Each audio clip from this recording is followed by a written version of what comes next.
If you're looking to stop recurring charges on Coinbase, this guide will help you navigate the process step by step. Follow these instructions to manage your subscriptions effectively.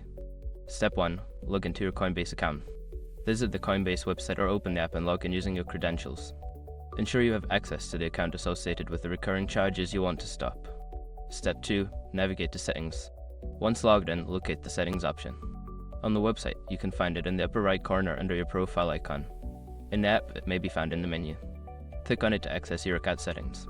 Step 3. Access payment methods. In the Settings menu, look for the Payment Methods or Billing section. This area will show you all the payment methods linked to your account, including any subscriptions or recurring payments. Step 4. Review recurring payments.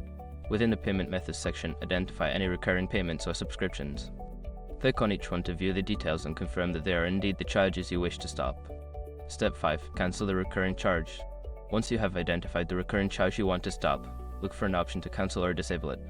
Follow the prompts to confirm the cancellation.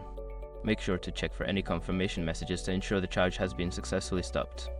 By following these steps, you can effectively manage and stop any unwanted recurring charges on your Coinbase account. If you have further questions or issues, consider reaching out to Coinbase support for assistance.